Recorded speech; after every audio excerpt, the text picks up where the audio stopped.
Hello, folks. Welcome to Compound Interests. I am your host, John Najarian.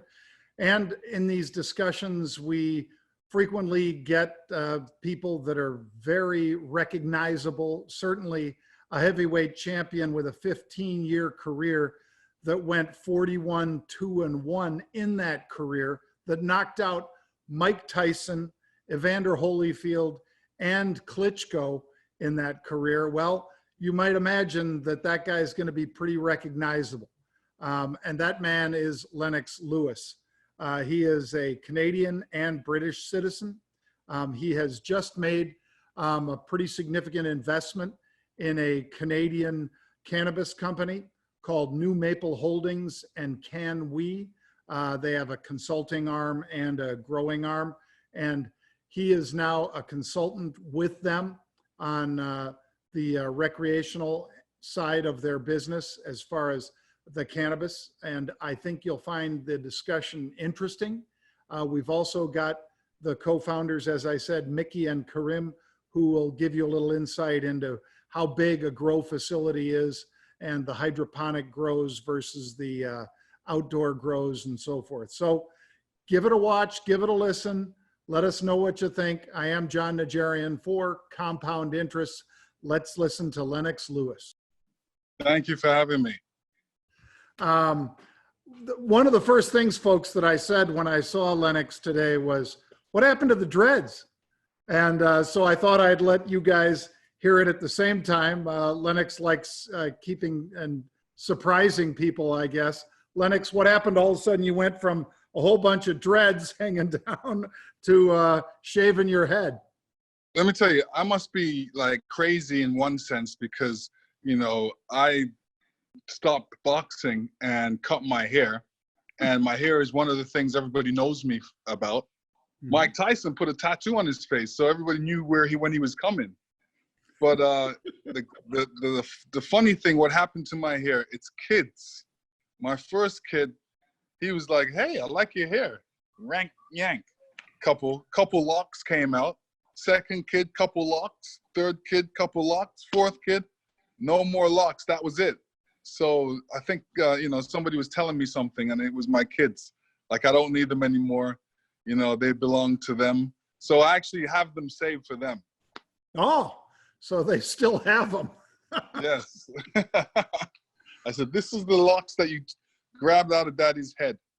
Oh my. Well, I have a not quite the same story, Lennox, but the reason that I have this goatee, and it's exactly as old as my oldest daughter. And the reason is I had surgery on just minor surgery, just removing a mole that the doctor didn't like on my chest. And so as that doctor took it off, she decided she needed to take even more. So I had to go in twice in the same week, you know, for them to take a larger size. And as she did that, she said, now look, you're not going to be able to shower or shave for maybe a week or 10 days or so. And I said, okay, fine. So my daughter, who had just been born at that exact time, when she would take her bottle, when, you know, I was giving my wife a break from putting her on my wife, I would hold her like this, give her the bottle, and she'd reach up with her hand and stroke my, what was becoming my goatee at that time. And so I had to keep it. Yeah, that was like her comforting thing. That's great. Great story. Well, once those kids get used to something. and then a little after that, right, I started wearing like a hat. Mm-hmm. And it had, you know, red, gold, and green on it, Rasta colors. And this old lady came up to me and she said, you know, you should grow your hair. It would look good on you. And I'm like, I just kind of chuckled at her, you know, so. Jamaica is one of my favorite places. I know, I think when I was reading up on you, that your mom and dad were from there, but you were born in West Ham, London. Yes, yes. I remember reading that, but boy, what a great place. If you've not been, folks, Jamaica, the people are friendly, the food is great, and the ocean's amazing. Yeah, I mean, I never visited Jamaica until I was like about 17. Me and my brother went there, and we just had an amazing time. You know, it took us 2 hours to drive to the beach, but we stopped at like 4 bars on the way. And every time we stopped, it was a different experience. You know, and nowadays they have like cameras to you know, to film and to document their trips. So I wish we had it back then, because we had a good time. And it was, you're right, great country, great food, great weather, you know, lovely place to be. Absolutely. Well, I'm very happy to say that that you didn't take that 110 million or whatever it was that they offered you for that last fight, because you are as sharp today, sir, as you, I'm sure you were in your 20s.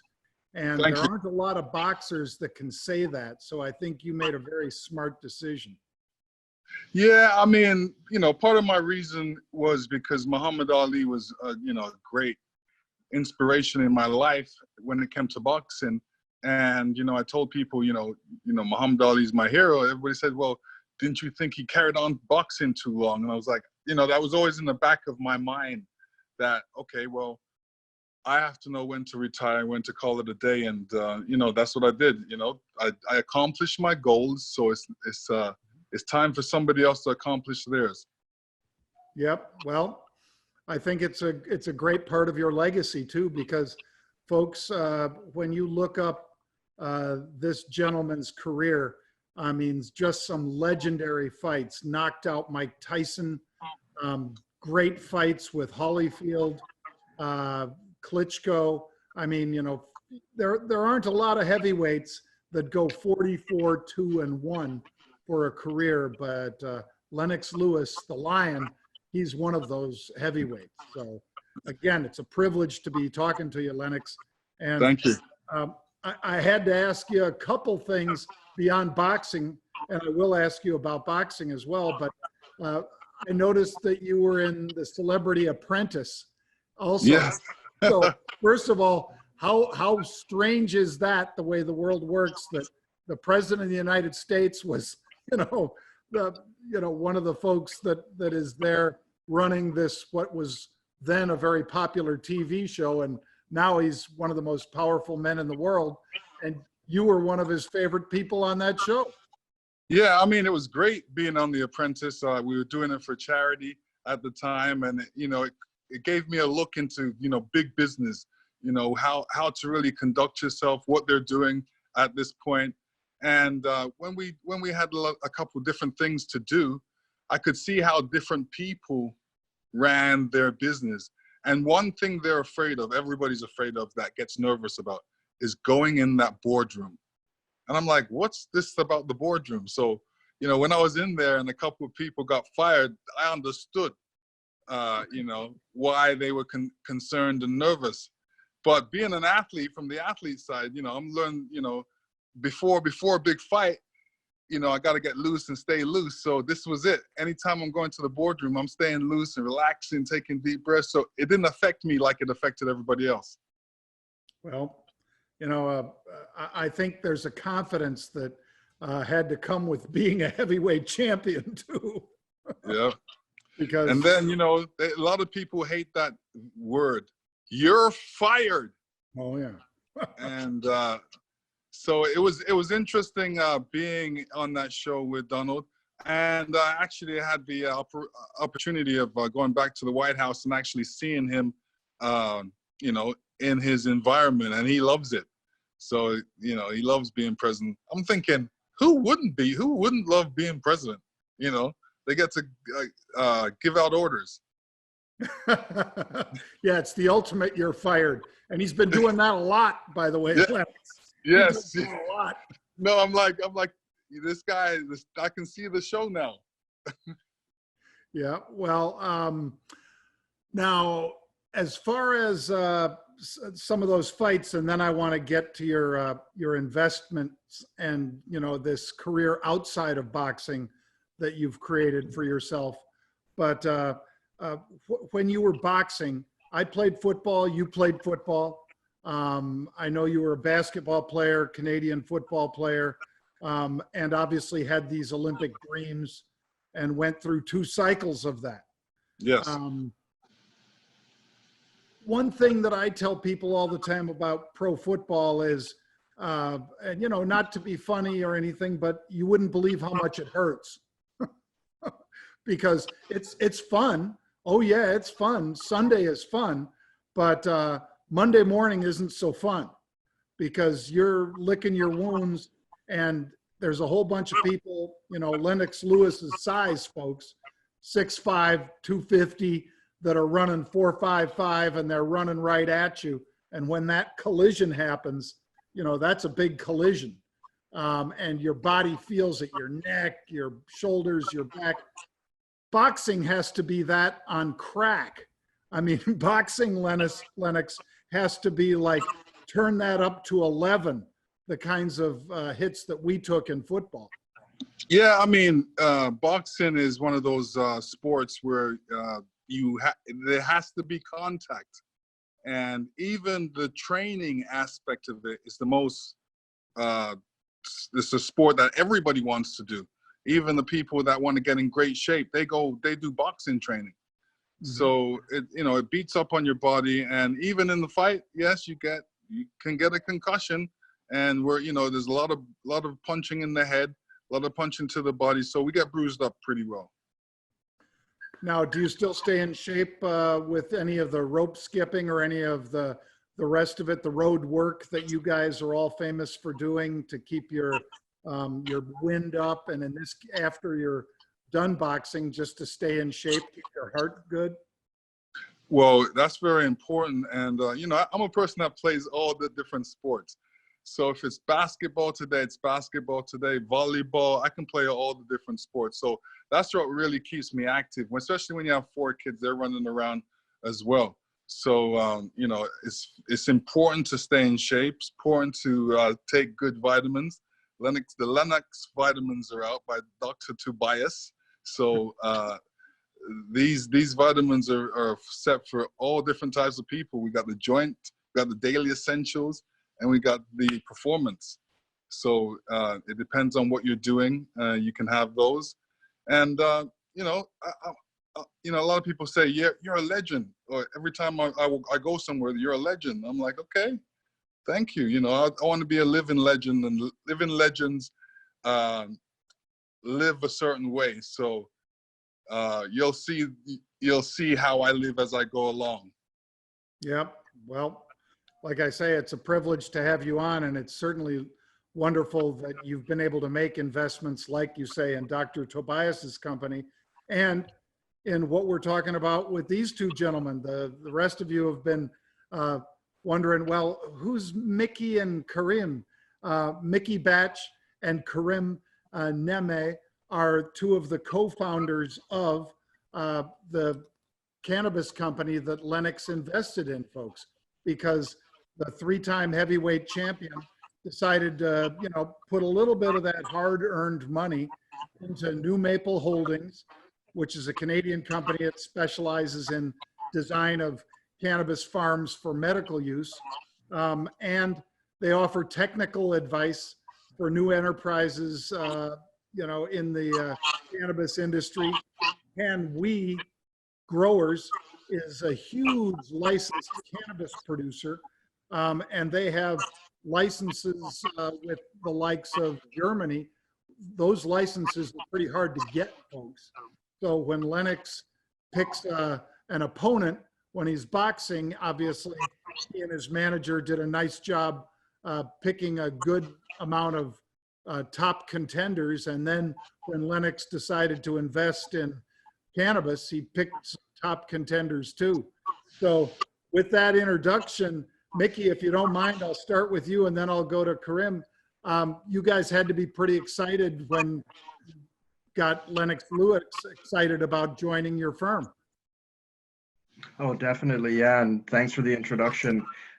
Yeah, I think anyone would be excited. The first time I met Lennox, I realized that, he was going to take his time and make his decision and the way he usually does.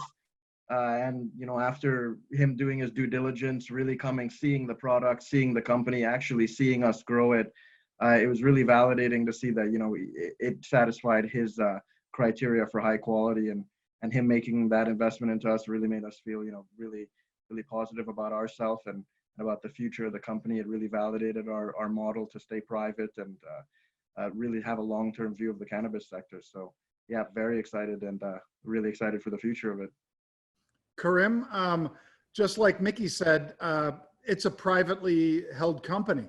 I mean, a lot of companies, some of which probably did it a little too soon, came public, had a big zoom to the upside when their stock hit, but then when that selling pressure really came to bear on the cannabis companies, both sides of the border, Canada and the US, they really crushed a lot of those guys. But you guys have just stuck to your knitting, have continued to do deals, like I said, with the consulting side, where you've earned out much bigger participation in other projects and things like that. Maybe tell us a little bit about how you were able to stay disciplined instead of going for the gold and the gusto and, you know, getting a fast listing on Toronto or wherever. Yeah, no, you said it. We made a conscious decision from day one to stay private. You know, they teach you in business school, there's a time and a place to go public. And from our perspective, it just did not make sense to go public that early on in the company's life cycle. Both Mickey, myself, the other co-founder, Don Shane Taylor, when we decided to get into cannabis, we had a very long-term view. I mean, we're perfectly positioned in Canada to be one of the first countries to federally legalize. This is just the beginning, right? This is just the first domino to fall. We're seeing the next 10, 15, 20, 50 years of a new industry globally. So we said, you know, we're not looking to cash out anytime soon. In fact, if we did cash out, what would we do? We just go start a new cannabis company because there's so much growth ahead and there's so much potential, and we want to be in it for the long run. So we made that decision to stay private. It was tough at times, especially when everyone's telling you, you know, the markets are hot, you need to go list. There's great opportunities on the public side, but I think now, especially seeing, you know, the broader conditions, not just in cannabis but globally, staying private has given us a lot of flexibility. It's given us an agility that I think a lot of companies lack, and it's helped us, you know, stay focused on the long-term goal. Well, and I mentioned, Mickey, that you guys have a deal to export to Germany, which, again, those are few and far between. How did a privately held company in Canada, where you guys have just literally dozens of billion-dollar behemoths in cannabis, how did you get that done when you've got competition coming from folks that are just, like I say, gigantic sized? Yeah, it's a great question, actually. And, you know, it really does boil down to the technical team that we have. You know, my background, my family business is in agriculture and agro processing. But, you know, I recognized early that Don Shane Taylor and his team, through their work when they were at MedRelief, their experience in the sector and building out these facilities really highlighted how difficult it is to do and how radically different it is than a lot of the consultants were describing. They kind of pointed out how early the European market is in the cannabis industry, and there was a lot of similarities to the early sector. And really, our team having that experience in growing in that radical format was what gave us the ability to start our consulting division. And when we met Northern Green Canada and advised them on this opportunity in Germany, you know, they went wholeheartedly into it and allowed us to consult them on really the most unique style of growing, and invested in that long before the European Union export was popular. And, you know, they really built for high quality, whether to supply Canada, to supply the medical sector, so that we knew that our patients were getting the best. And as the markets opened up, to use that Canadian export advantage, we went straight into it and worked with our great QAs and our great technical team, Don Shane and Craig Coverley and Nadeem Kakwani. Those guys really gave us that ability to stay private, stay tight. And because they were taking so many shares and so invested, really just build out the highest quality technology and do that while staying private, not spending as much money as others. So I really got to give the credit to the technical team, and they really deserve it. Lennox, if I could, I'd love to ask, let me see, did you mute yourself, Lennox, or did we mute you by accident? There we go. I was going to ask, obviously, the guy you knocked out, one of the many guys you knocked out, I know it's Klitschko and Holyfield and Mike Tyson, but Mike is also in cannabis, as you know. Yes. I've probably been a fan of cannabis for 20 or more years. And I'm not looking for you to say, oh yeah, I know. But he says right now, Lennox, that his cannabis company he's involved in is doing about $1 million a month, and that he's responsible for 80,000 of that himself. He must be giving it away then. Have you seen him as he's working out again now and boxing? He's putting out these Instagrams of himself. Still looks like the hands are pretty quick. I mean, he's getting himself back into shape. Do you think he's going to make a comeback? Well, you know, I think it's great that you know, we can be athletes and still stay in shape and you know, still do the things that we did before. As far as him getting in shape, I think it's great for him to stay in shape. We should all stay in shape. Him stepping back in the ring, yeah, you might see him do it for charity, but not for any real fight. You know, I think why does he need to fight when his cannabis company's making so much money? So Exactly. there's no need to fight if that's the case. Well, we're going to be looking for similar great things out of this cannabis company. If I could, Karim, what about this gigantic facility that you guys have? I think you said just outside the Toronto airport, maybe. I mean, I've seen various sizes estimate that it's like 1.2, 1.4 million square feet. Is that right? So actually, we've got a couple of different facilities that we either own in whole or in part. So the primary facility we have is a 23-acre facility about an hour north of Toronto. And that facility is really perfect in so many different ways. We've got fresh water right on site. We're on a provincial highway. We've got an indoor grow that we built, custom built from the ground up. We've got an outdoor grow. And we've got a really great municipality that, you know, has really laid the foundation for us to expand and grow on that site. So that's our Can We Growers site. It's our wholly owned licensed producer, and that's our little baby that we've been growing. The other sites that we're involved in, there's one outside the airport. Mickey mentioned that we got involved in on the consulting side. That one's also quite large, even by the Canadian standards. It's a great industrial site, about 12 acres, and they've got, you know, lots of indoor GMP grade growing space there, suited to, you know, they're selling to the Canadian market right now, and they're also gearing up for the EU GMP export. And then there's other sites as well that we consult with throughout the Toronto area. There's a partnership with a large greenhouse as well that we're working on. So yeah, in combination, when you take all the pieces together, it adds up quite fast. One of those is Agro Acres, something like that. Another 1.25 million square foot facility, a hydroponic greenhouse. Yes, that's right. That's Agro Acres. They're a 1 million square foot greenhouse, really renowned in the agricultural sector. Long-standing family business, growing, you know, hot peppers, sweet peppers, and tomatoes. So we're looking, you know, as I said, long-term on how we not only grow the business, but diversify the different styles of grow that we encompass under the New Maple Holdings.